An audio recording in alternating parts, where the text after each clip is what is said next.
right, let's go ahead and take a look at your homework handouts from last night. And looks like we are good to go on those.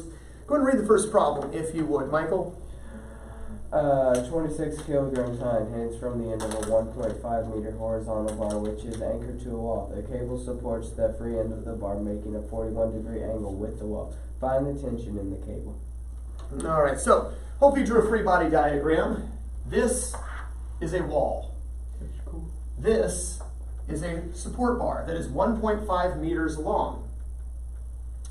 There is a sign hanging from the end of said bar. This is sign. And it pulls downward, class, with a force of weight. Well, how would I find the force of weight?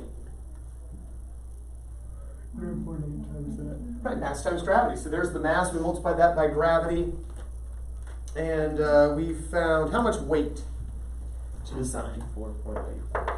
Good, 254.8 newtons. Did you get that for the weight of the sign? Checking your free body diagram there. Okay. Then there's also, countering the weight, since there are no sky hooks, there is a cable that runs from here back to the building. And along this cable, class, we will have tension force. All right, so there is tension force running through this cable. Now, is the cable lifting up on the end of the bar, or is it pulling the end of the bar into the building, class? Yes. Yes. Now there's a resistive force, right? The bar is not slowly sliding into the end of the building. Like if the wall were made of Play-Doh, right? Maybe then, right? Slowly just kind of goes through. But it's not. So there's going to be a compression in, because there's a resistance here and then there's the compressive force. If it asked for the compression in the rod, we could find it. I really don't care. I just want to know how much tension's in the cable. Well, since there is some force in and some force up, we can say that there is some tension, class, in the Y. And down here, there is some tension in the X. I, however, am going to draw that up here to complete the right triangle. Now, in order to find these lines, we're going to need an angle. And it gives me the angle. There's a 41-degree angle with the wall. So this angle right here is your 41-degree angle. Now then, if that angle's 41, that's not actually in the triangle though, is it? So, where else could I have a 41-degree angle, class? Alternate interior, correct? This angle would also be 41. How many found this angle to also be 41 and you went off of that? Okay, all of you did. What could we have done if we didn't want to do that? Subtract from 90. We could have subtracted from 90 and found this angle up here to be 49. I think it's easier just to do alternate interior. It's less math, right? So using a little geometry there. One of these other forces we already know, class.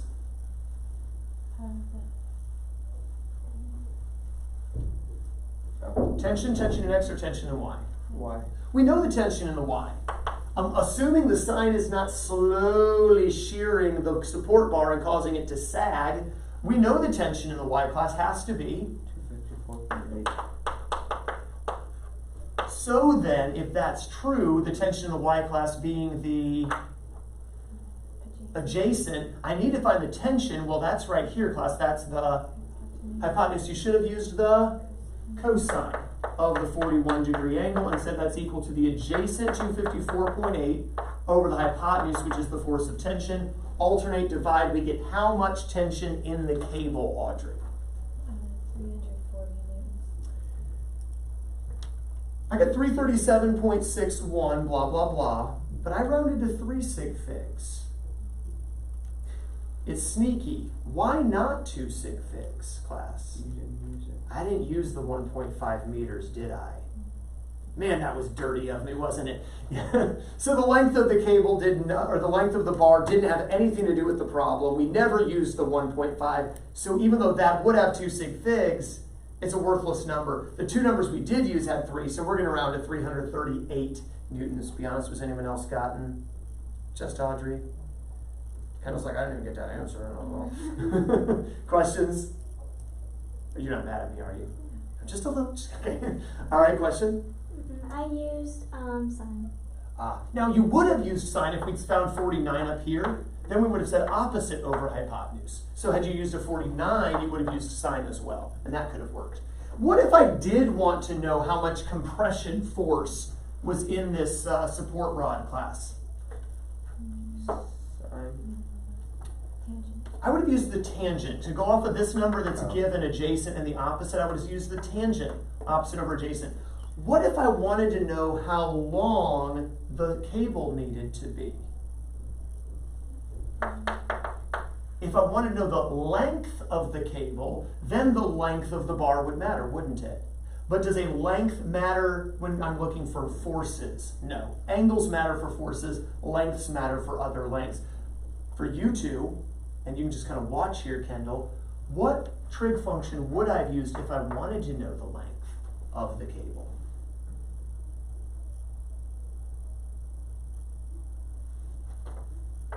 Tangent.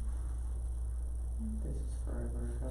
I would have used the sine of this 41 degree angle is equal to the opposite 1.5 meter length over the hypotenuse length of cable. And I would have alternated divided. It would have given me the length of the cable. Again, I didn't care about that. I cared about the tension in the cable, and the tension rounded to 338 newtons. But if I wanted to find the length, I would have used a trig function to do that as well. Right? So that's something we did earlier in the year, right? With solving right triangles vectors on the exam at the end of the first quarter. All right, let's move on to the next problem, and let's see. Who read the first one? Me. All right, so Kendall, what did you get for the next one? Well, read the next one, rather. A man pushes a 145 Newton crate up an inclined plane that makes a 18-degree angle with a horizontal. The man pushes with a force of 125 newtons, and the coefficient is 0.284. Find the acceleration of the crate. All right.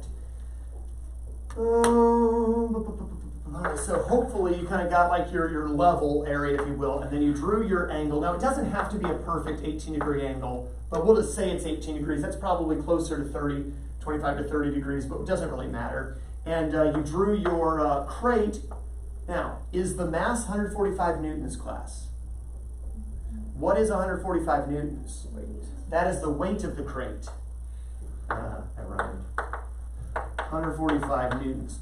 Hey, that just saves me a step. I don't have to go ahead and actually find the weight. It was given to me. Now, some of the weight, class, pulls this crate Down. into the ramp. Some of the weight pulls the crate down the ramp. So we've got this vector here, and then we've got that vector there. We have what we call the weight in the, well, that's down here. I was up here, the weight in the y, which pulls it into, and the weight in the x, which pulls it down. Again, technically, the best way to draw the vector would be here, but then it's hard to solve. So we transmit it down there. What is this angle right here going to be, class? It's going to be 18 degrees. So to find the weight in the y, with respect to this 18-degree angle, class, the y is the Adjacent. adjacent. So I'm going to use the cosine. At this point, we probably ought to take the time to write it out every time, so we don't get confused. When do I alternate, divide, when do I multiply?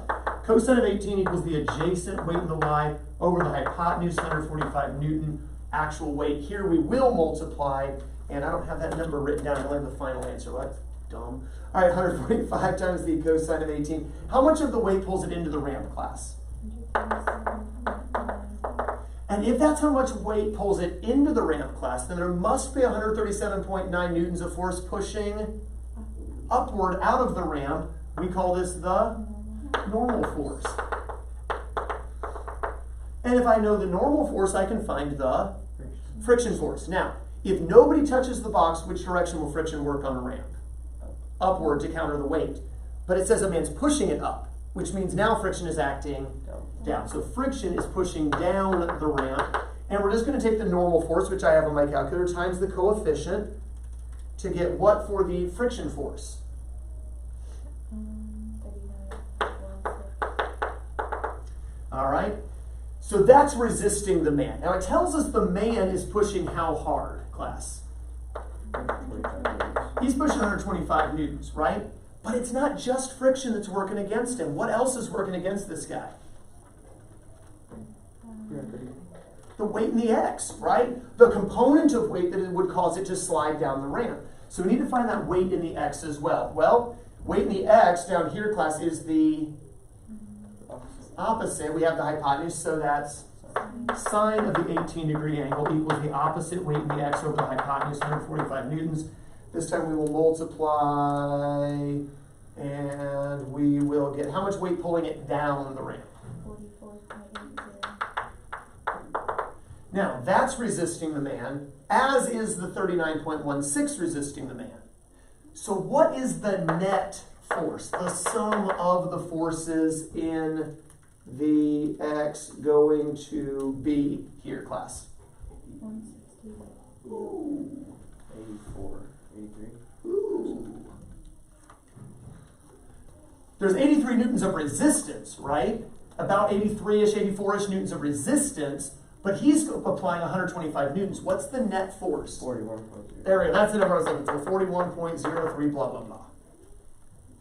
That's how much he wins by. He defeats the friction force and the weight in the x. It's like they joined forces to fight against him. And even though there were 2 Jedi, he was still able to. There were actually 4 Jedi. He did best for them all, which is sad. But it had to happen for the storyline. Anyway, there was 2, and 1 on 2, he still defeated them. Does that make sense? By 41.03 newtons. Now, that's the resultant force. But the question said, find the acceleration. How do I find acceleration? Divide the resultant force by the mass. Only one little problem. You don't have I don't know the mass. I know the weight. How do I find mass? to divide by 45, or multiply by, no, divide by number. Divide the weight by gravity, right? We multiply mass times gravity to get weight. We divide weight by gravity to get mass. So we'll take the 145 divided by the 9.8. What's the mass of the crate? 14.7. All right? And so when we divide by that, we get approximately, I didn't divide. We get approximately what acceleration? 2.77. Good, about 2.77 meters per second squared when it's all said and done. All right, how many had that final answer? All right, so Michael's 2 for 2. Ladies' questions. Where did it kind of fall off the rails? I always get confused when I have to do when they push the Gotcha. So we've got this one force going up, this force is down, and don't lose track of this force down here, because we draw it down here. Really, it's up here also. We just draw it down there, but they're both against him.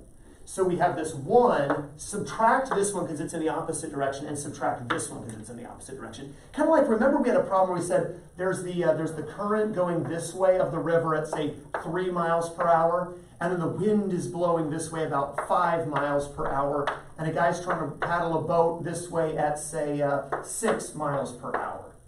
Well, these two are working in tandem, so that's 8 this way, only 6 this way, so the resultant's 2 that way. If you're going 16 miles an hour, that's 8 this way, 16 this way, he wins 8 that way. Same kind of thing. We got 125 this way, we have 39 and 44 this way, so that's about 80 whatever it is that way, and we just counter. Does that make sense? So we just got to make sure we account for all the X forces.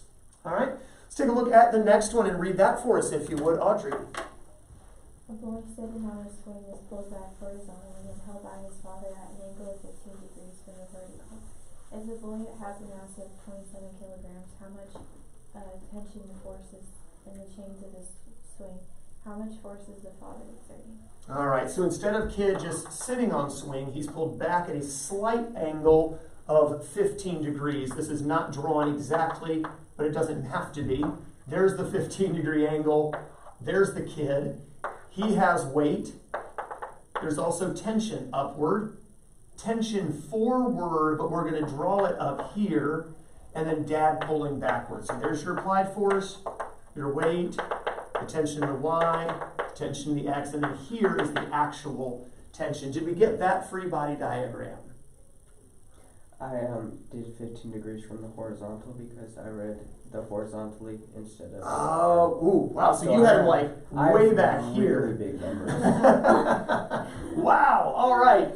Now, have you ever been swinging on a swing where you got yourself like almost to bar height, and you know, and that's pretty good, right? So that would be, that's a lot of tension developing as you get there. Now, it's not, anyway. Hence it pulls you forward very quickly. And so you're swinging very fast. All right, so boy has a mass of 27 kilograms. We use that class to get the weight, and the boy weighs. 264.6. And if he weighs 264.6 and he's not actively falling, then apparently there is some force that holds him up, and we call that force the. No, he's not sitting on the ground. Tension in the Y. The tension on its own is not necessarily just holding him up. The component that's in the Y is holding him up. Now, there's also a component of the tension, though, that pulls forward, correct? However much it pulls forward is countering what Dad's pulling backward, right? Because when he was just sitting there, the chains weren't pulling him forward at all. It was only because Dad pulled back that the chains pulled forward, right? Action, reaction. Dad pulls backward, chains pull forward. So that when Dad lets go, now we don't have equal forces anymore. Boy accelerates because there's an imbalance of force. So if I want to know how much force Dad applies, all I have to do is find the tension in the X. Again, we have this alternate interior 15-degree angle or an 75-degree angle up. 75-degree angle up here. I'm just going to roll with 15 because I don't like to do math apparently. And so what trig function should I use to get tension in the X? No. Tangent. I have adjacent, I need opposite. So again, it's not always sine and cosine now. Tangent can work its way in. So we'll say that the tangent of that 15-degree angle equals the opposite tension in the X over the adjacent 264.6. And we will multiply. How much tension pulls forward? It's not too terribly much. 15 degrees is a very slight angle. So, by the way, have you noticed, if Dad doesn't pull you back very far, you don't move forward very far, right? It's just a nice slow swing. Because there's not a lot of force acting, so there's not a lot of acceleration. 70.899. 70.899. So we'll round the Dad's force off to, is it 2 sig figs or 3? It is 2, so we'll say rounded 71 newtons. Oh, I never did round up. Yeah, we did 3 sig figs on the last problem. I was like, did we round a sig figs on the last one? We did at the end. All right, then we also want to find, and that was actually the second answer, how much force is Dad exerting? He's pulling back with 71 newtons of force. The first question is, how much tension's in the chains? Well, don't use this. That was a hard calculation. We could have screwed up. Use this calculation. It was easy, right? That's just mass times gravity. So this in this class would be adjacent hypotenuse cosine. So we'll say the cosine of 15 degrees equals the adjacent 264.6 over the hypotenuse, which is the tension. Did it say in each chain? No. It said in the chain, so we don't have to divide it by 2, which is nice. So we'll alternate and divide the 264.6 by the cosine of 15. How much tension in the chains? 273. 273.93, blah, blah, blah. We'll round off to 270 newtons in the chains. Did we get those answers? Good. Obviously not, because we had the wrong angle. And Kendall... I used sine for the tangent one. Oh, so you said adjacent, opposite. Yeah. Instead of opposite over hypotenuse, you treated it like it was the hypotenuse. Okay, so just be careful there. And again, so you got to note where's the right angle, so where's the hypotenuse. All right, careful with that. All right, take a look at the last one, and Michael, read this last one for us. A man pushes a 24-kilogram box up a ramp that is angled 20 degrees with the horizontal. If the box accelerates up the ramp at 0.75 meters per second squared, how much force is the man applying? The coefficient of friction is 0.352. All right. Once again, we got a ramp. It's 20-degree angle this time. Not an appreciable difference from the last ramp. Only 2 degrees you'd never even notice. It's a 24-kilogram box. So this time I gave you the mass. And so class, we have to find the weight. Always find the weight first, because why not? It's always there, right? We're not doing any problems on, the International Space Station or something. So that would be cool. What was the weight of the box? 235.2. I obviously typed something in wrong. Yes, 235.2 newtons. And of that weight, some of it pulls it into the ramp, some of it pulls it down the ramp. I always like to start with the weight in the y. I like to start with how much pulls it into the ramp first. Again, we've got this 20-degree angle here, so we'll use the, remember here's the right angle. Good, we'll use the cosine. Say the cosine of the 20. Which one's the adjacent? Y. The y. That's what I'm finding. Which one's the hypotenuse? 235. The 235.2. And so we'll get, how much weight pulling it down into the ramp? 221. All right, if that's how much weight pulls into the ramp, normal forces also. All right, and once I know the normal force, I can find the friction force. Yes, up the ramp, right? It would be really weird if it went down the ramp. It's going up the ramp, so friction's acting down the ramp. We'll take that normal force times coefficient, 0.352. How much friction? 77.7. Store one. All right, friction's not the only force working against this guy, though. What other force is working against him, class?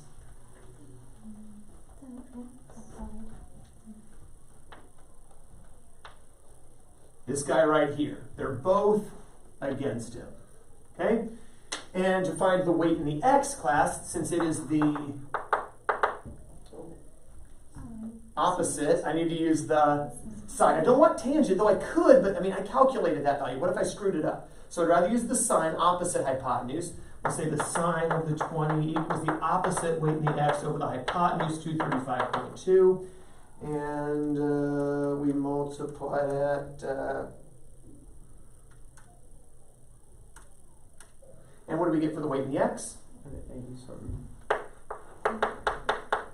80.44, blah, blah, blah. Now that means, working against this guy, let me store memory too, we've got about 157, 158 newtons, right? Just to counter these two forces, just to move the box at a constant speed, he's got to put in about 158 newtons, right? But he doesn't want to just move it at a constant speed. He wants to accelerate the box up the ramp. How do we normally find acceleration, class? Some of the force is divided by mass. Well, if I already know the acceleration, and I already know the mass, then I could find what must the sum of the forces be. Just multiply. What is the resultant force, the net force that has to act on this box to get this acceleration? 18.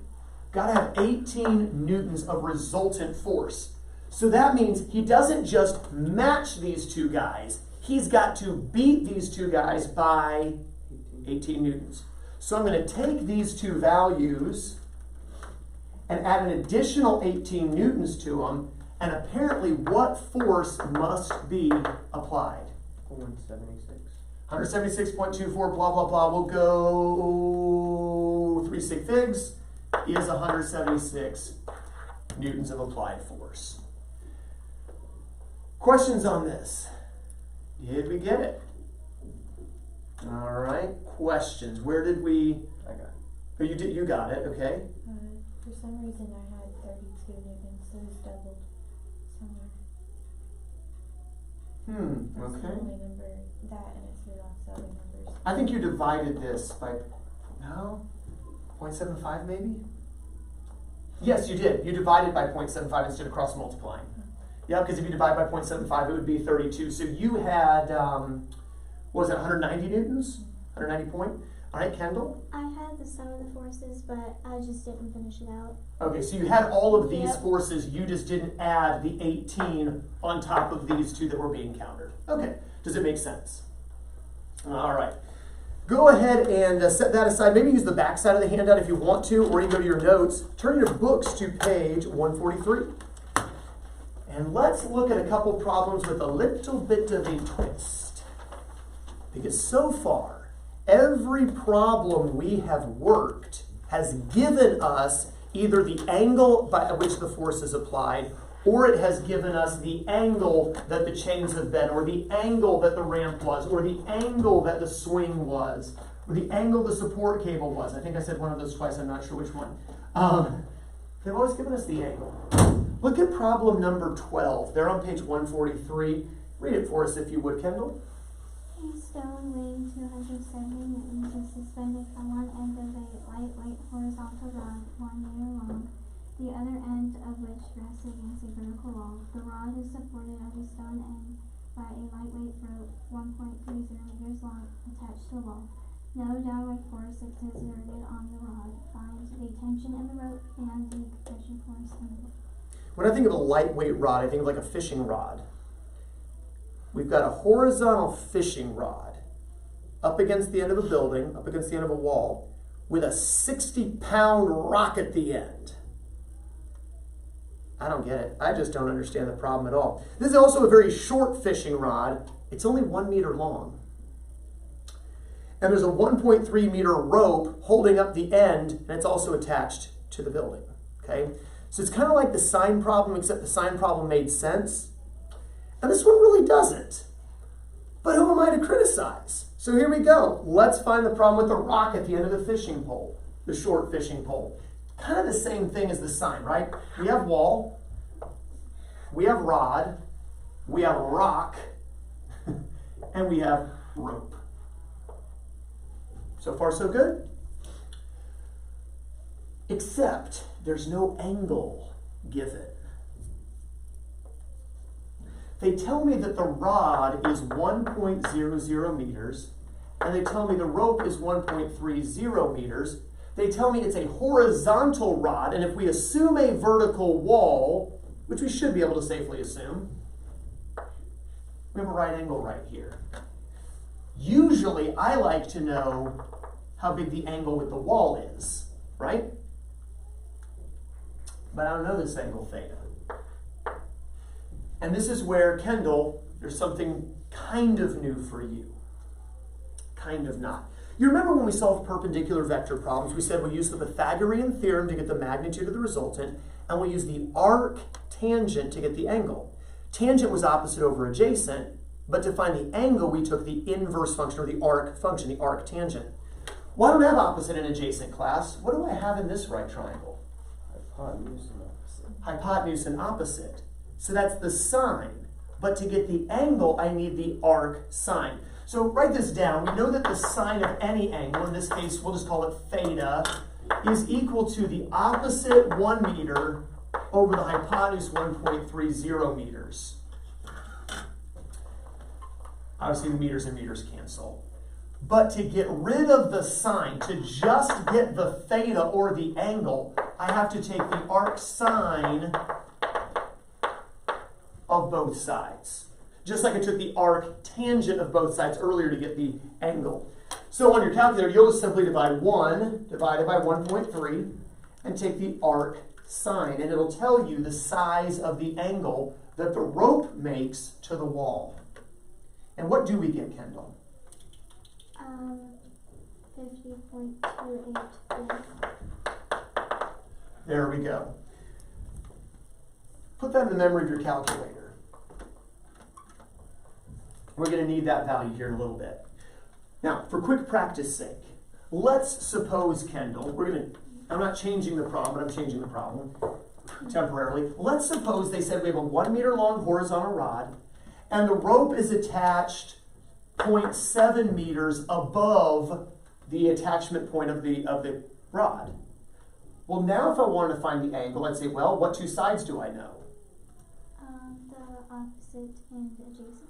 So then I would say the tangent of theta, kind of like we did before, equals the opposite 1 over the adjacent 0.7, and I would take the arc tangent of both sides to get my angle. Does that make sense? We'll go ahead and find that, class, just for curiosity's sake. That's why I told you to put the other one in the memory. And now it would be, instead of the 50-degree angle, it would be a 55-degree angle. Let's suppose I didn't know the length of the rod, but suppose I knew that the support here was the anchorage of the cable was 0.7 meters above the point of contact with the rod, And suppose I knew that we had a 1.3 meter long cable. Well, now, Kendall, in the triangle, which two sides do I have? Adjacent and hypotenuse. All right, so which trig function uses those two? Cosine. So I would say, Kendall, that the The cosine of, the angle equals 0.7 divided by 1.3 and then to get the angle, I'd have to get rid of cosine by taking the arc cosine. arc cosine.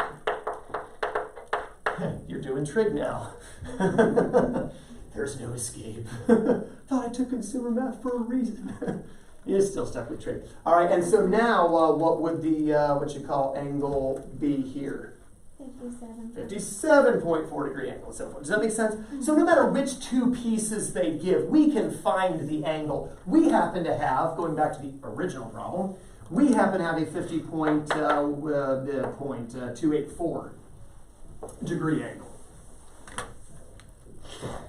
All right, that's nice to know. I'm just going to say M1. All right, so time for our forces. Our free body diagram. Class, we always have the force of weight. And of course we have this cable, which is where we have tension. But the tension acts in two directions. It acts both in the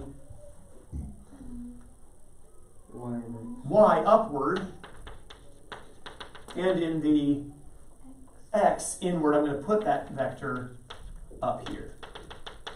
Once again, I want the alternate interior angle. This angle is my memory angle also. Of these vectors, the first one I should always find is the weight.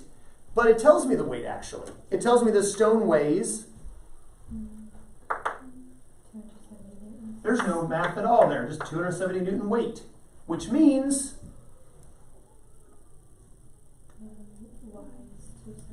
if it's suspended and it's not sagging at all, especially if it's a lightweight rod, not sagging at all, it definitely has the tension. A fishing rod would bend with the slightest amount of weight, so 270 newtons upward as well. That's, with respect to this memory angle, class, that is the adjacent.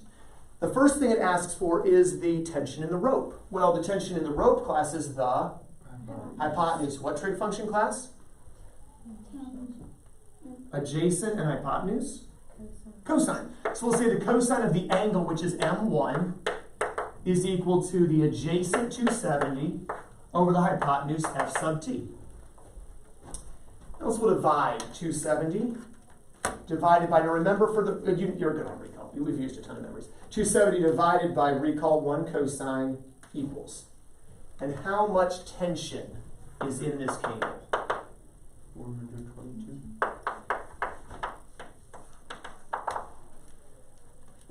Now, to be fair and frank, right, if it's a lightweight rod, you definitely need the tension. If it's a sturdy enough rod, it's got its own resistance to deformation anyway. A lightweight rod doesn't. So they're really driving the point home there. It's all on the cable. It's doing all the work.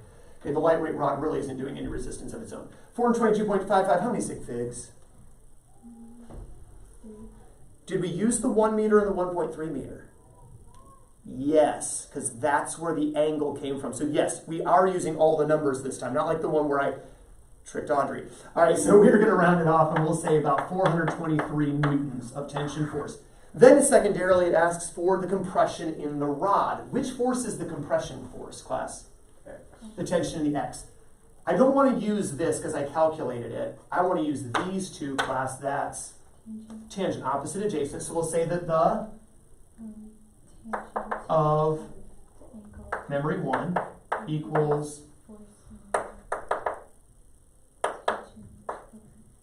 tension in the X over 270, opposite over adjacent. This time we'll multiply. 270 times the recall 1 tangent equals, and how much compression force?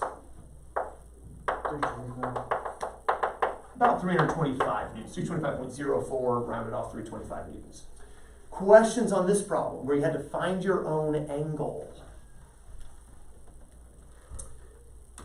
Any questions? All right, number 15. Let's go to 15, and Audrey read it for us. The two ends of a chain, 2 meters long, are fastened to hooks 1.2 meters apart in the ceiling. An airplane motor weighing 1,070 newtons is suspended from the midpoint of the chain. Find the tension in the chain. Now, on the surface, this seems just as absurd as the rock at the end of the fishing pole. To me, it doesn't actually seem that weird, though, because I grew up in Pensacola, and in Pensacola is a museum called the Naval Air Museum. And so they've got planes hanging from the ceiling of the museum. They've got a deactivated atomic bomb. It's not hanging from the ceiling, it's sitting on the floor. They've got different things hanging from the ceiling, sitting on the floor, different places, so that way you can walk around and see all kinds of different planes that have been used throughout our country's history. You know, starting at the beginning of flight in naval aviation, so planes that take off of aircraft carriers, basically, those kind of planes. And so, to me, airplane motor hanging from the ceiling, I just pictured at the Naval Air Museum. But around here, it's like, of all the things to hang from the ceiling, an airplane motor, this isn't somebody's house, okay? Like, hey, good to have you over, Michael, come on in. Mr. Dasky, what is that? Well, the ceiling fan just wasn't doing it for me anymore, so I thought an airplane motor could really get some air moving. Okay, not that, okay? Anyway, so we'll draw a picture here. And once again, instead of giving me an angle, notice there's no angle in here, they give distances instead. So we've got the ceiling, and from the ceiling are some hooks. That's a hook. That's a hook. These two hooks are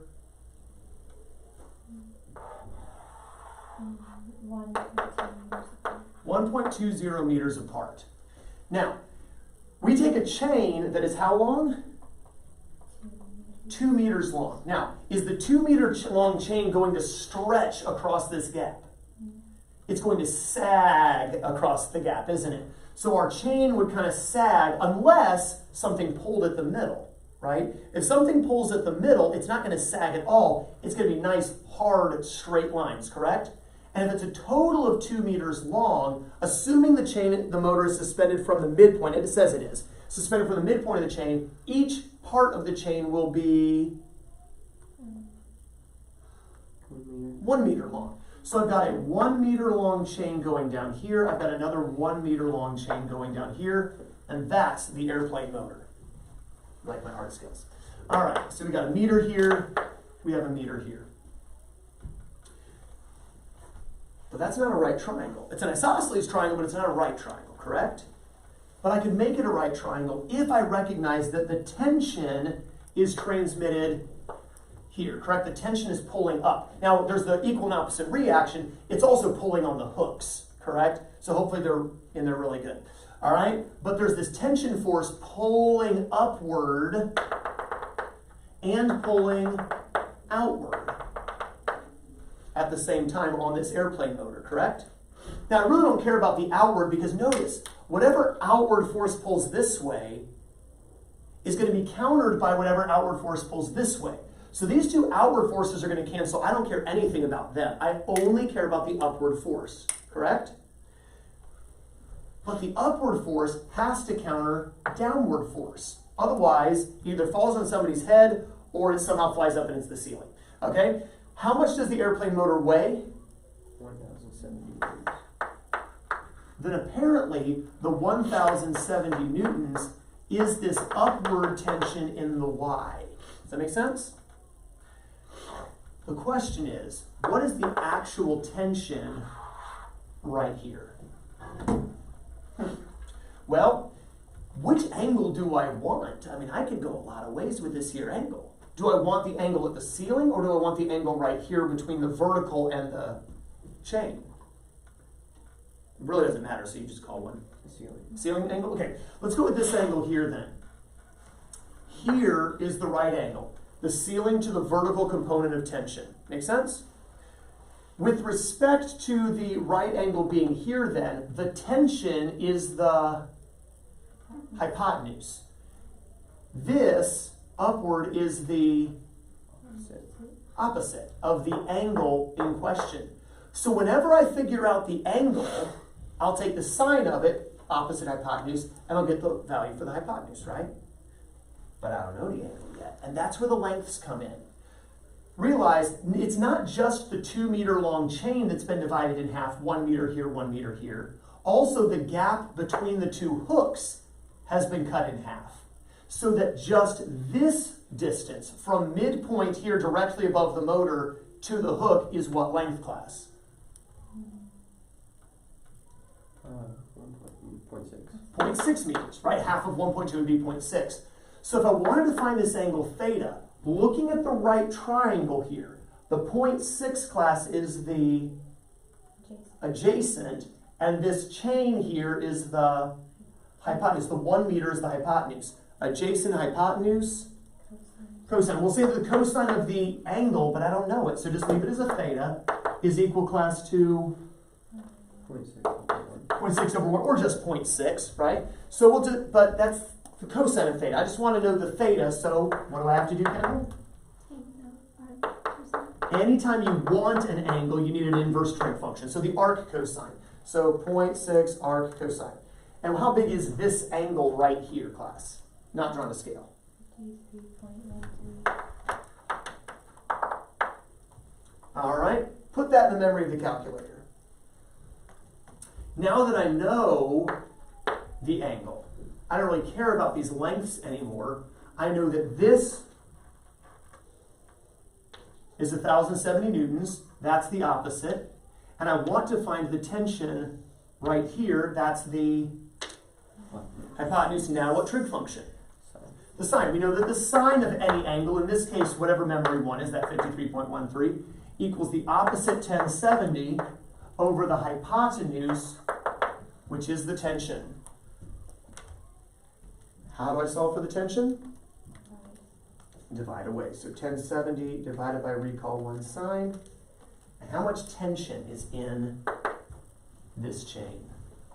1,337. And we can round that off to, is it 3 sig figs? It is indeed. 1,340. About 1,340 newtons. Now, why would this be important? Because practically speaking, when you're getting ready to hang something, for instance, if you're assigned the task of, hey, this is a really cool motor from like the 1940s, early World War I era. We want to show off the baffle system on the inside. Can you hang it from the ceiling for me? Sure. Well, we want to hang it right here. All right, so if I put hooks, I've got a beam right here I can put a hook into. Don't just want to put it in a Lucian. Put it in another beam. Hey, those are 1.2 meters apart. Here's the chain I want to use. It's 2 meters long. Will it support the motor? If you're just hanging the motor from a single hook, you only have to support 1,070 newtons. Single hook, single chain. But that one hook is trying to bear 1,070 newtons. Maybe the hook can't handle that. Well, you realize this 1,070 newtons up is transmitted downward here, half of it on each side. So now by using 2 hooks, you're cutting the weight in half. The hooks only have to manage about 535 newtons. But what does the chain have to handle? The chain has to handle 1,340 newtons. Is the chain strong enough, or do you need a stronger chain? Does that make sense? So that's where a problem like this could come in handy, is you don't know what angle it's going to come out to necessarily. Okay, what angle would it be? Only to find how much tension is this chain going to be subjected to, or do I need a thicker chain that can actually hold the motor up so we don't have a big lawsuit on our hands? Yeah. That's just tension on that side of the chain, though. Don't we Well, have to double it? It's all one continuous chain. So one could argue there's 1,340 newtons pulling up on this side, 1,340 newtons pulling up on this side, but they're kind of countering each other. Do you double it? I don't know. If you use 2 separate chains, each chain, but I mean, when it's one chain and you're in the middle of it, right? If you just cut one of the links, bolt cutters, you now have 2 chains. Each one is 1,340. So the one continuous chain, is it still 1,340? I kind of feel like it probably still is. But that's an interesting thought. Because by hanging it on a link, you're basically making it 2 different chains at that point, right? So each one is that 1,340 newtons. So I don't know that we necessarily double it. I don't know. that chain is, that part of the chain is subjected to that strain. I don't think we have to double, say the whole chain has to handle 2,680 newtons necessarily. Interesting thought. You have thoughts? Does my logic sound? Anyway, all right. your homework for the weekend. You got a quiz coming up Monday. It was supposed to be Friday, but remember we lost Monday, so now the quiz gets pushed to Monday. I hate Monday quizzes. We have a quiz coming up Monday. If you're watching on YouTube, it's just whatever your next lesson is, so you don't have to worry about it. Got a handout for you. It's in the description of the video as usual. For those watching. 3 problems. I'll give you a little bit of practice with each of the types of things we've worked on most recently. Okay, so 3 problems due for homework. We'll go over that on Monday.